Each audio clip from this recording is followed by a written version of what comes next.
اعوذ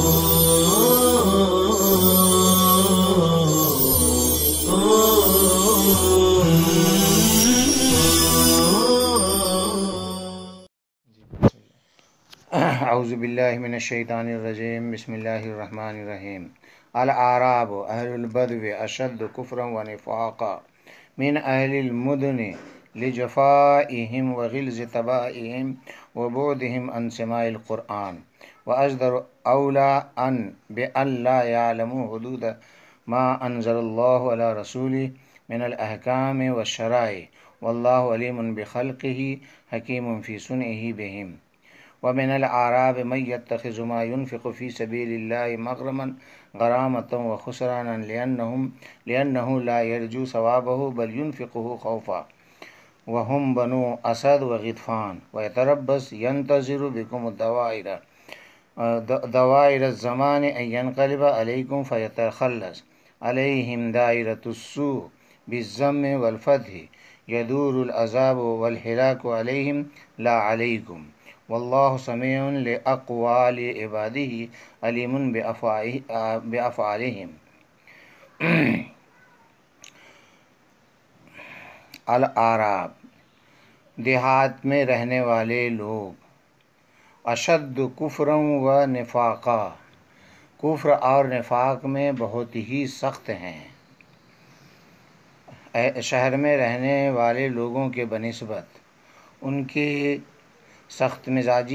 سختی کی وجہ سے اور ان کے مزاج کے خرابی کی وجہ سے اور ان کے قرآن کریم کو سننے سے دور رہنے کی وجہ سے اور اس بات کے زیادہ لائق ہیں کہ اللہ ان احکام کو نہ جانے جن کو اللہ نے اپنے رسول پر نازل فرمایا، یعنی احکام و شرائع۔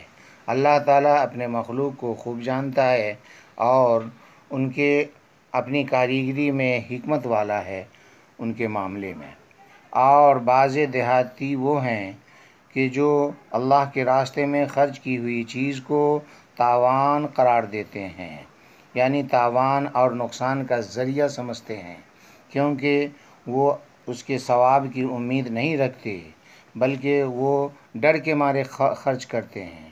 اور وہ بنو اسد سے تعلق رکھنے والے، بنو غطفان سے تعلق رکھنے والے لوگ ہیں، اور تمہارے بارے میں گردش زمانہ کا انتظار کرتے ہیں، یعنی زمانے کے حادثات کا، کہ وہ تم پر لوٹ آئے، تم پر آن پڑے، فیتخلص، یہ نجات پا جائیں تم سے۔ انہی لوگوں پر برا زمانہ آنے والا ہے، ضمے کے ساتھ، سو کو ضمے کے ساتھ بھی پڑھ سکتے ہیں، فتح کے ساتھ بھی، یعنی عذاب اور ہلاکت انہی پر آئے گی نہ کہ تم پر۔ اللہ تعالیٰ اپنے بندوں کے اقوال کو سنتے ہیں اور ان کے افعال کو جانتے ہیں۔ اس ماقبل کی آیت جو کل پڑھی گئی تھی ان کا تعلق ان منافقین سے تھا جو مدینہ میں رہتے تھے۔ آج جو آیت کریمہ پڑھی گئی ہے الاعراب سے، ان کا تعلق ان منافقین سے ہے کہ جو مدینہ کے ارد گرد یعنی دیہات میں رہنے والے تھے، ان سے تعلق۔ شہری منافقین کا تذکرہ کرنے کے بعد دیہاتی منافقین کا تذکرہ یہاں سے کیا جا رہا ہے۔ دیہات میں رہنے والے منافقین کی پہلی آیت میں دو خرابی بیان کی گئی۔ نمبر 1 کہ یہ قساوت قلب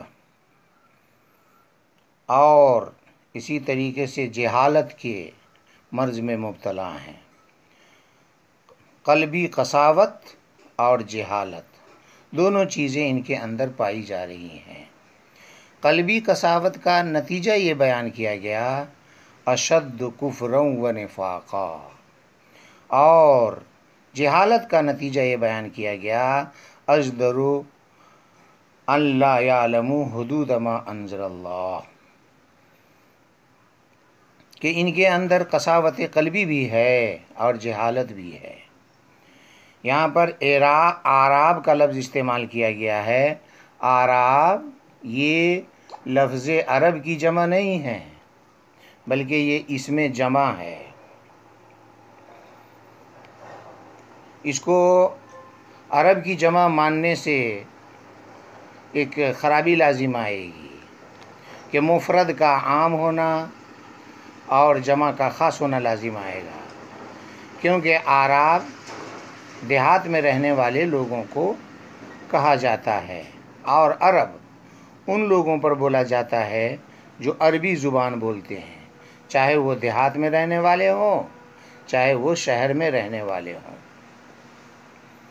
تو اعراب اشد کفرا و نفاقا، ان کی قساوت قلبی کا یہاں بیان ہے کہ سخت دلی کی وجہ سے کفر میں بھی سخت ہیں اور نفاق میں بھی سخت ہیں۔ من اہل المدن فرما کر کے اس بات کی طرف اشارہ کیا کہ اشد و اسم تفضیل یہ مستعمل بمن ہے، اس کا مفضل علیہ محذوف ہے، یعنی شہر والوں کے بنسبت، اور اس کی وجہ بتائی گئی کہ یہ بڑے سخت دل ہوتے ہیں اور ان کے مزاج میں خرابی ہوتی ہے، اور یہ علماء سے بھی دور ہوتے ہیں، قرآن سننے سے بھی دور ہوتے ہیں۔ اس دوری کی وجہ سے ان کا مزاج نرم نہیں ہوتا بلکہ بہت سخت ہوتا ہے۔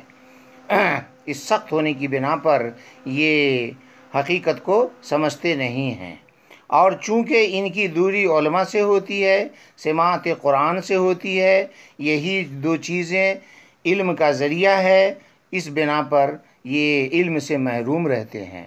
اسی کو اللہ نے فرمایا وَأَجْدَرُ أَلَّا يَعْلَمُوا حُدُودَ مَا أَنزَلَ اللَّهُ، اللہ تبارک تعالیٰ کے نازل کردہ حدود کو نہ جاننا یہ ان کے مناسب ہے۔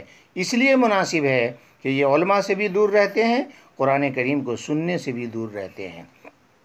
من الاحکام والشرائع نکال کر کے مفسر علام نے اس بات کی طرف اشارہ کیا کہ ماں کا بیان من الاحکام والشرائع ہے جو محذوف ہے۔ واللہ سمیع علیم بخلقہ حکیم فی صنعہ، اللہ تبارک تعالیٰ اپنے مخلوق کو خوب جانتا ہے، لہٰذا سارے احوال کو جانتا ہے۔ سارے احوال کو جاننے کی صورت میں ان کے اچھے عمل کو بھی جانتا ہے، برے عمل کو بھی جانتا ہے۔ تو حکیم یعنی حکمت والا ہے، تو جس طرح کا عمل ہوگا اسی کے مطابق اس کو اللہ تبارک تعالیٰ حکمت کے مطابق جزا اور سزا عطا فرمائے گا۔ بہرحال اس آیت کریمہ میں ان کے دو بری خصلتوں کو بیان فرمایا، نمبر 1 قساوت قلبی، نمبر 2 جہالت۔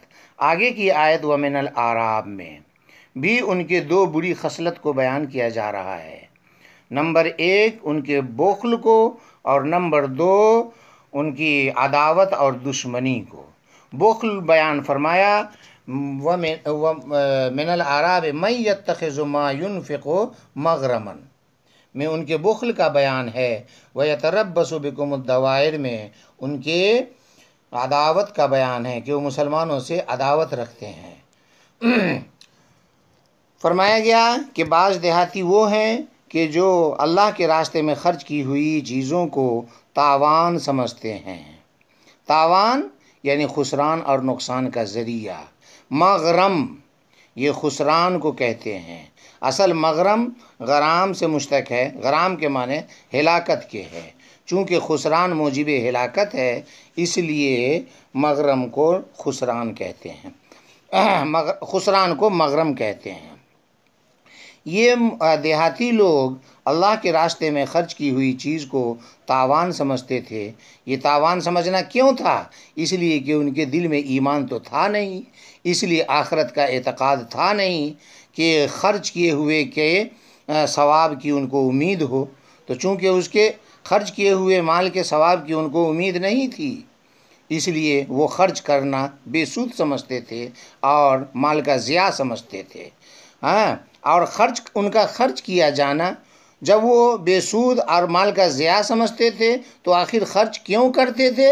اس کی وجہ مفسر علام نے بیان فرمائی بل ينفقه خوفا، بلکہ وہ خرچ کیا کرتے تھے مسلمانوں کے ڈر سے، کیونکہ اگر مسلمان خرچ کرتے ہیں اور ہم خرچ نہیں کریں گے تو ہمارا نفاق کھل جائے گا، پول کھل جائے گا، اور پھر ہمارے ساتھ مسلمانوں جیسا معاملہ نہ ہوگا بلکہ کافروں کے جیسا معاملہ کیا جائے گا۔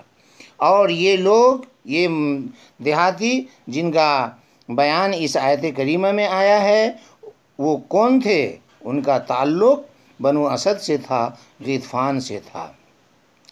بہرحال یہاں تک تو ان کے عداوت کو، ان کے بخل کو بیان فرمایا گیا، اور وہ آگے کے جملے میں ان کے عداوت کو بیان کیا جا رہا ہے۔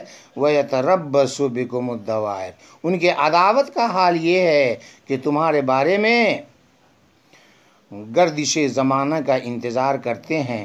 تربص تربصاً باب تفاعل سے انتظار کرنا، دوائر دائرہ کی جمع ہے، اس کے معنی مصیبت ہے، تو مصیبت کا انتظار کرتے ہیں۔ مصیبت کا انتظار آخر کیوں کرتے تھے؟ اس لیے کہ شرما شرمی ان کو نماز پڑھنا پڑتا تھا، خوف کی بنا پر ان کو نماز پڑھنا پڑتا تھا، اور شرما شرمی ان کو مال خرچ کرنا پڑتا تھا، اور خوف کی بنا پر ان کو مال خرچ کرنا پڑتا تھا۔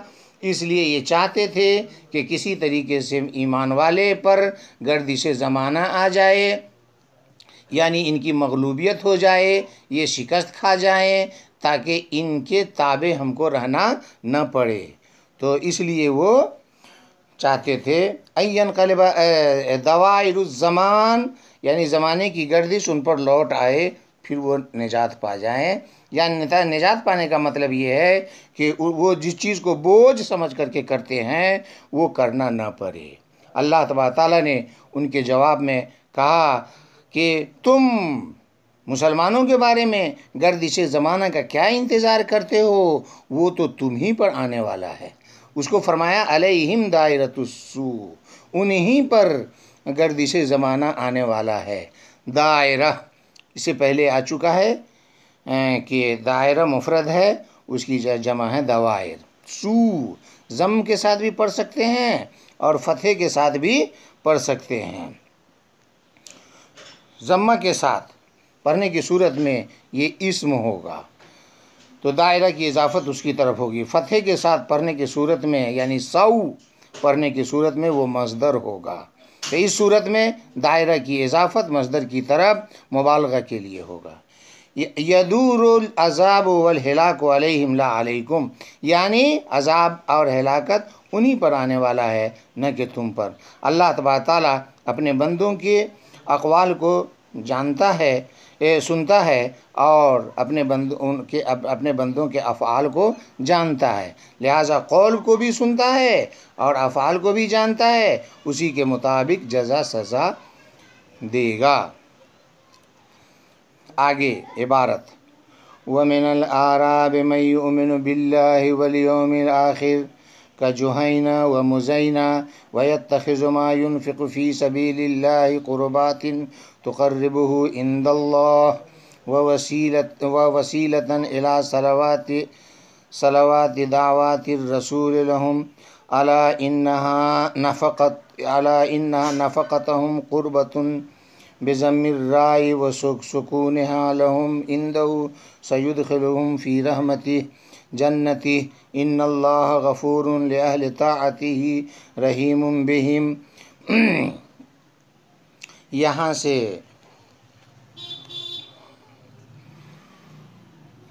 بھی دیہاتیوں کے احوال کو بیان کیا گیا ہے۔ دیہاتی کے احوال کو ذکر کرنے کا سلسلہ چل رہا تھا، اس لیے اللہ تبارک تعالیٰ نے اس تیسری آیت میں ان دیہاتیوں کا ذکر فرمایا جو سچے اور پکے مسلمان تھے۔ مقصد اس کو ذکر فرمانے کا یہ ہے کہ معلوم ہو جائے کہ دیہات کے باشندے بھی سب ایک ہی جیسے نہیں ہوتے، یعنی سب ان گزشتہ بیان کردہ بری خصلتوں والے نہیں ہوتے، بلکہ ان میں مخلص مسلمان اور سمجھدار لوگ بھی ہوتے ہیں۔ تو اس لیے اللہ تبارک تعالیٰ نے فرمایا وَمِنَ الْأَعْرَابِ مَن يُؤْمِنُ بِاللَّهِ وَالْيَوْمِ الْآخِرِ، یعنی سارے دیہاتیوں کے بارے میں یہی مت گمان کرنا کہ سب کے سب بری خصلتوں والے ہوتے ہیں، بلکہ کچھ دیہاتی ایسے بھی ہوتے ہیں جو سچے پکے مسلمان ہوتے ہیں، اس میں مخلص مسلمان اور سمجھدار لوگ بھی ہوتے ہیں۔ اس کو اللہ تعالیٰ نے یہاں بیان فرمایا کہ بعض دیہاتی وہ ہیں کہ جو اللہ پر ایمان رکھتے ہیں اور یوم آخر پر ایمان رکھتے ہیں۔ اس سے مراد جوہینہ اور مزینہ کے لوگ ہیں۔ اور گزشتہ آیت میں فرمایا گیا کہ دیہاتی لوگ اللہ کے راستے میں خرچ کی ہوئی چیز کو تاوان سمجھتے ہیں۔ یہاں سچے پکے مسلمانوں کی خصلت اللہ نے بیان فرمایا کہ اللہ کے راستے میں خرچ کی ہوئی چیز کو تاوان نہیں سمجھتے، بلکہ یہ ثواب کا ذریعہ سمجھتے ہیں، اور نبی پاک صلی اللہ علیہ وسلم کی دعا کا ذریعہ سمجھتے ہیں۔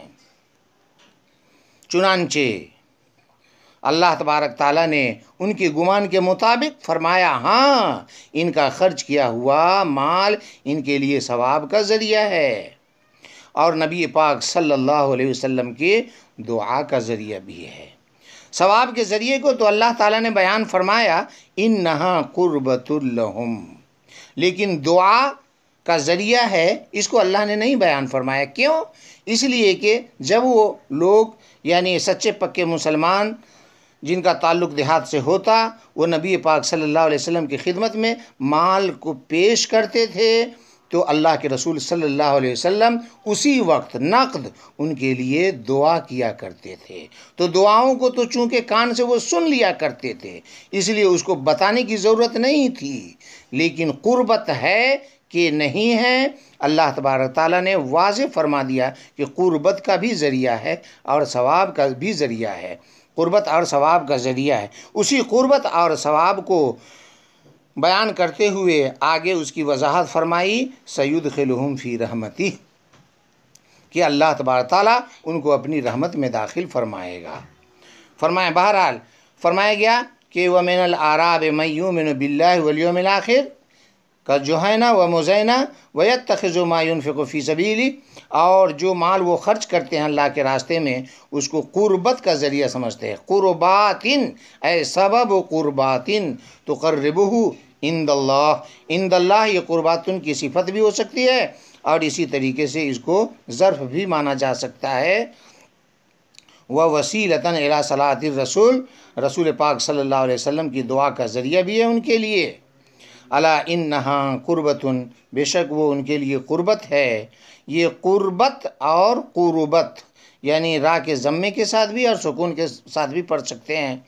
سیدخلہم فی رحمتہ، اللہ تعالیٰ ان کی رحمت کو، اللہ تبارک تعالیٰ ان کو اپنی رحمت میں داخل کرے گا۔ رحمت سے مراد یہاں پر جنت ہے، حال بول کر کے محل مراد ہے۔ ان اللہ غفور لأہل طاعتہ رحیم بہم، بے شک اللہ تبارک تعالیٰ اہل طاعت کے لیے ان کے گناہوں کو معاف کرنے والا ہے اور ان کے ساتھ رحم کرنے والا ہے۔ بہرحال اللہ تبارک تعالیٰ نے یہاں پر دیہاتی کے احوال کو بیان کیا۔ ان میں سے بعض دیہاتی جو ہیں وہ بری خصلت کے ساتھ متصف ہیں، ان کو پہلی دو آیتوں میں بیان کیا، اور بعض دیہاتی جو اچھی خصلت کے ساتھ متصف ہیں، جو سچے اور پکے مسلمان ہیں، ان کو اگلی آیت میں بیان فرمایا ہے وَمِنَ الْأَعْرَابِ مَن يُؤْمِنُ سے، تیسری آیت میں بیان کیا ہے۔ آگے وَالسَّابِقُونَ الْأَوَّلُونَ، والسابقون الأولون من المهاجرين والأنصار وهم من شهد بدرا أو جميع الصحابة والذين اتبعوه إلى يوم القيامة بإحسان في العمل رضي الله عنهم بطاعته ورضوا عنه بثوابه وأعد لهم جنات تجري تحتها الأنهار وفي قراءة بزيادة من خالدین فیہا ابدا ذالک الفوز العظیم۔ ما قبل کی آیت میں دیہاتی مومنین مخلصین کا ذکر تھا، اس آیت میں تمام مومنین مخلصین کا ذکر تھا۔ خلاصہ یہ ہوا کہ ماقبل میں خاص مومنین کا ذکر تھا جس کا تعلق دیہات سے ہے، آگے کی آیت میں عام مومنین کا ذکر ہے کہ جن کا تعلق پوری دنیا سے ہے، اور ان کے درجات کو بھی اللہ نے بیان فرمایا ہے اور ان کی فضیلت کو بھی بیان فرمایا ہے۔ فرمایا گیا والسابقون الاولون من المہاجرین والانصار۔ ترجمہ دیکھیے کہ سابقین اولین یعنی جو مہاجرین اور انصار سابق اور مقدم ہیں، اور جتنے لوگ اخلاص کے ساتھ ان کی پیروی کرنے والے ہیں، سب کے بارے میں اللہ نے فرمایا رضی اللہ عنہم ورضوا عنہ۔ سابقین اولین مہاجرین و انصار میں سے وہ لوگ ہیں کہ جو بدر میں شریک ہوئے یا تمام صحابہ، اور جن لوگوں نے ان کی پیروی کی قیامت تک احسان فی العمل کے ساتھ۔ اللہ تبارک تعالیٰ ان سے راضی ہے ان کے طاعت کی وجہ سے، اور وہ لوگ راضی ہوں گے اللہ کے ثواب دینے کی وجہ سے۔ اللہ تبارک تعالیٰ نے ان کے لیے ایسے باغات تیار کر رکھے ہیں جن کے نیچے نہریں ہیں۔ ایک قرات میں من کی زیادتی کے ساتھ ہے، خالدین فیہا، جس میں وہ ہمیشہ ہمیش رہیں گے۔ ذالک الفوز العظیم، یہ بہت بڑی کامیابی ہے۔ بہرحال سابقین اولین کا یہاں سے بیان ہے کہ سابقین اولین، اور اسی طریقے سے دوسری قسم کے لوگ جس کو والذین تبعوہم بإحسان میں بیان فرمایا۔ سابقین اولین کے بعد فرمایا گیا من المہاجرین والانصار۔ یہ من تبعیض کے لیے بھی لے سکتے ہیں، تبیین کے بھی لے سکتے ہیں۔ اگر تبعیض کے لیے لیا جائے تو من المہاجرین والانصار سے بعض مہاجر اور بعض انصار مراد ہوں گے۔ وہ بعض کون لوگ ہیں؟ بعض لوگوں نے کہا ہے کہ جنہوں نے دونوں قبلے کی طرف نماز پڑھی، یعنی تحویل قبلہ سے پہلے جو مسلمان ہو چکے تھے، وہ سابقین اولین ہیں۔ بعض حضرات نے کہا کہ سابقین اولین سے مراد وہ لوگ ہیں جو غزوہ بدر میں شریک ہوئے۔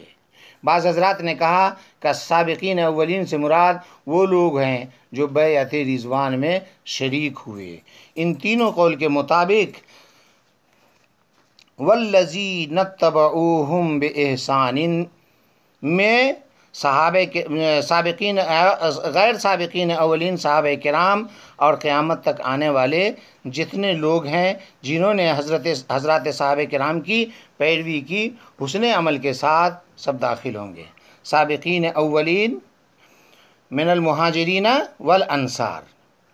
تو سابقین اولین میں اگر من المہاجرین والانصار میں من کو تبعیض کے لیے اگر مانا جائے تو وہ خاص مہاجرین اور انصار مراد ہوں گے، اور ان کے بعد والے لوگ جو ہوں گے وہ والذین تبعوہم بإحسان میں داخل ہوں گے، اور من کو اگر تبیین کے لیے مانا جائے تو سارے مہاجرین اور انصار سابقین اولین میں ہوں گے، اور تابعین تبع تابعین اور ان کے بعد قیامت تک جتنے لوگ آئیں گے جو حسن عمل کے ساتھ ان کی پیروی، ان حضرات صحابہ کی پیروی کرنے والے ہوں گے، وہ دوسرے درجے کے ہوں گے۔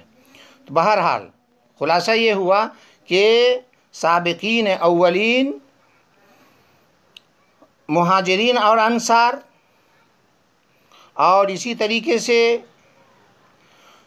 دوسرے درجے کے لوگ جنہوں نے ان کی پیروی کی حسن عمل کے ساتھ، دونوں طرح کے لوگوں کے لیے اللہ تبارک تعالیٰ نے اپنی رضامندی کا اعلان فرمایا رضی اللہ عنہم بطاعتہ، کہ اللہ تبارک تعالیٰ ان سے راضی ہوگا ان کے حسن عمل کی وجہ سے، ورضوا عنہ، اور وہ لوگ بھی راضی ہوں گے اللہ تبارک تعالیٰ کے اجر عطا فرمانے کی وجہ سے۔